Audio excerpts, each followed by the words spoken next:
71वां question लेके आए हैं। तो किसी ट्रांजिस्टर का आधार होता है, किसी ट्रांजिस्टर का आधार होता है, क्या होता है?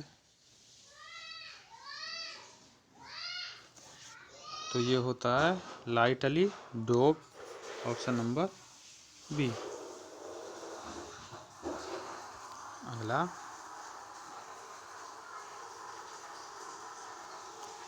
एक वायु संधारित्र को 12 वोल्ट की बैटरी से जोड़ने पर उस पर 24 माइक्रोकूलाम आवेश एकत्रित हो जाता है। जब वायु के स्थान पर तेल भर दिया जाता है तो उस पर 60 माइक्रोकूलाम आवेश एकत्रित होता है। तेल की आपेक्षिक परमिटिविटी या डाई इलेक्ट्रिक नियतांक होगा, तो वो जो होगा वो 2.5 होता है। ठीक है, याद रखना।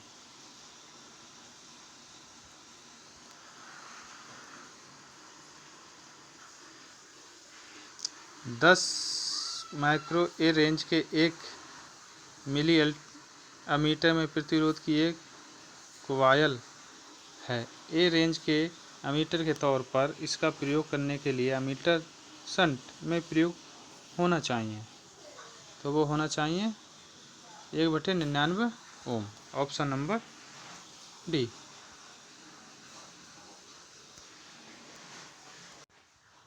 आवेश Q दो समान आवेशों Q को जोड़ने वाली रेखा के केंद्र में स्थित है। तीनों आवेशों का तंत्र संतुलन में होगा यदि Q निम्नलिखित के बराबर हो। तो इसका सही आंसर होगा -Q/4, ऑप्शन नंबर सी।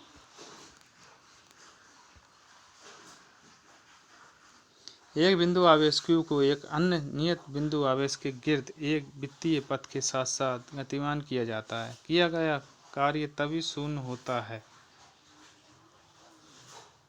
सभी स्थितियों में, ऑप्शन नंबर ए।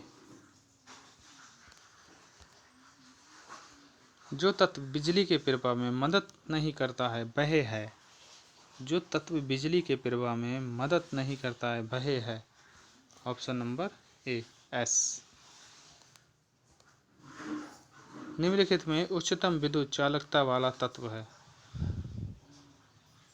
उच्चतम विद्युत चालकता वाला तत्व कौन सा है? तो यह सिल्वर, सिल्वर को कहते हैं चांदी, ऑप्शन नंबर ए। इसमें बहुत जल्दी करंट दौड़ता है। ठीक है, निम्न में से कौन सा विद्युत धारा का सबसे अच्छा सुचालक है? तो अभी अभी मैंने बताया, तो वो है चांदी, ऑप्शन नंबर सी। निम्न में से कौन एक अर्धचालक है? अर्धचालक है तो वो है ऑप्शन नंबर सी, सिलिकॉन।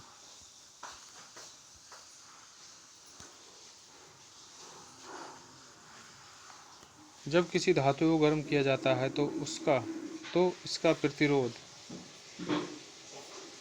जब किसी धातु को गर्म करेंगे तो उसका प्रतिरोध कैसा होगा? प्रतिरोध बढ़ जाता है, ऑप्शन नंबर बी।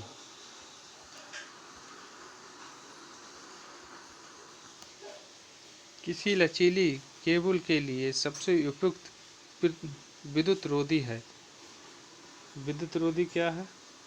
तो polyvinyl chloride, option number D. अगला, निम्न में कौन विद्युत रोधी नहीं है? निम्न में कौन विद्युत रोधी नहीं है? तो कौन नहीं है? तो ये चारकोल। विद्युत मात्रा की इकाई है। विद्युत मात्रा की इकाई कौन सी है? तो विद्युत मात्रा की इकाई है ampere, option number A.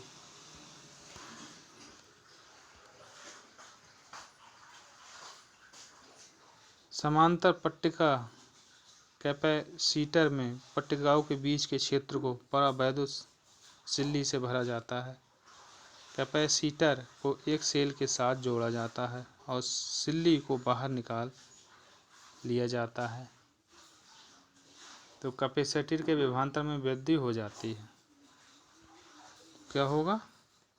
Capacitor के विभवांतर में वृद्धि हो जाए। Option number D.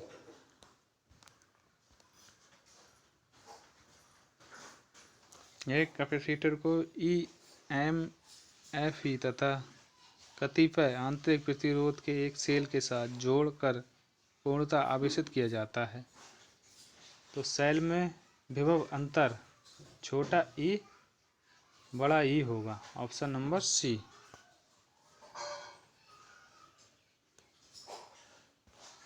अगला,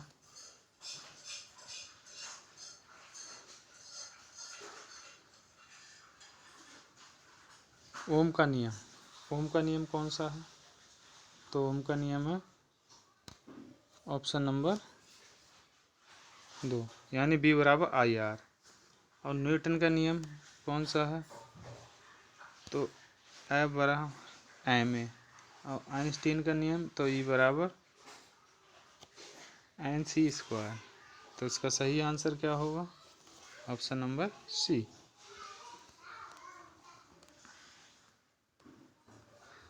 मेगर मापने का एक उपकरण है। मेगर मापने का एक उपकरण जो है वो कौन सा है? तो यह है इंसुलेशन प्रतिरोध। Option number B. वह आपूर्ति जो कंडेंसर से होकर नहीं गुजर सकती वह है कौन सी है? DC आपूर्ति। Option number B. अमीटर का प्रतिरोध शंट के प्रतिरोध की अपेक्षा कैसा होता है? तो ये कम होता है। ठीक है। अगला, विद्युत बल्ब में तंतु फिलामेंट किसका बना होता है? विद्युत बल्ब में तंतु फिलामेंट किसका बना होता है? तो ये बना होता है टंगस्टन। Option number D. निम्नलिखित में से कौन सी धातु रोशनी के बल्बों में फिलामेंट के रूप में प्रयोग होता है? कौन सी धातु है? तो वो है टंगस्टन। ऑप्शन नंबर सी। इस क्लास का अंतिम क्वेश्चन, बल्ब का फिलामेंट किस धातु का बना होता है? जो बल्ब का फिलामेंट होता है वो किस धातु का बना होता है? तो ये बना होता है टंगस्टन। Option number A.